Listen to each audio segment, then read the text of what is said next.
سەرۆکۆمارê Tirkiyeyê Recep Tayyip Erdogan carek din gef li herêmên Bakurê Jilatê Sûriya kirin. Herî dawî got ew ê di demeke Kurd êrîşa pêk bîne. Ji doh ve gelên herêmên Bakurê Jilatê Sûriyayê daketin kolan û nerazîbûna xwe li dijî gefên dewleta Tirkiyeyê nîşan dan. Şîniyên kantona Hesekê doh yekşemê li navenda navçeya Serêkaniyê kom bûn û gefên dewleta Tirkiyayê şermezar kirin. Xwepêşandaran gotin got armanca gefên Tirkiyayê ew e got projeya dîmokratîk û ji aliyê pêkhateyên Bakurê Jilatê Sûriyeyê ve birêv ve diçe têk bibe. Luqman İsa hevserokê şaredariya navçeya Serêkaniyê ji dengê Amerîka re da zanîn got ji ber hêzên koalîsyonê li virin û ragihandin ev yek diyar e got herêmên wan herî bi ewlene li seranserî Sûriyayê.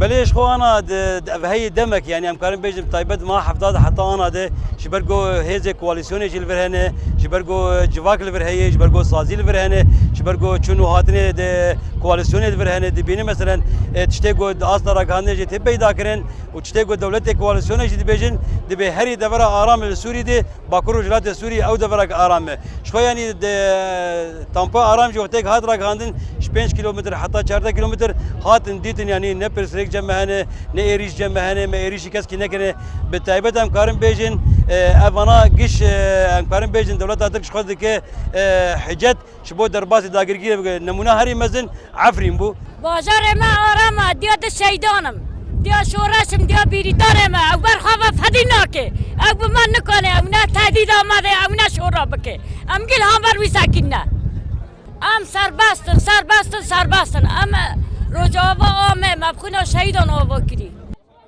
خۆپیشاندێران پشتی گۆ li ser sînorê Tirkiyê kom bûn berê xwedan xala çavderiyê ya Til Erqemê ya got leşkerên Amerîkî li wir dimînin û peymanên nerazîbûnê û şermezarkirina xwe ji aliyê gefên dewleta Tirkiyeyê şandin koalîsyona navdewletî û Amerîka re. Sabit El-Cewher endamê Encûmana Rûspiyên Hesekê diriya dengê Amerîka re daxwaz ji hêzên koalîsyona navdewletî kir got li kêleka Hesedê li dijî gefên dewleta Tirkiyeyê bisekinin.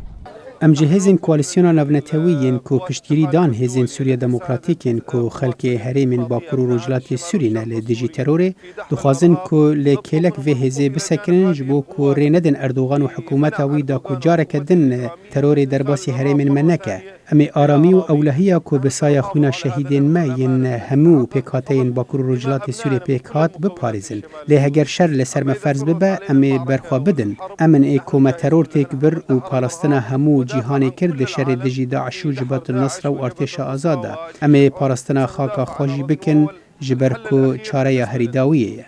خالا çavderî ya Til Erqemê adînî rojê vala bû piştî biryara koşka spî ya Amerîkî vekişandina hêzên xwe ji wê herêma sînorî.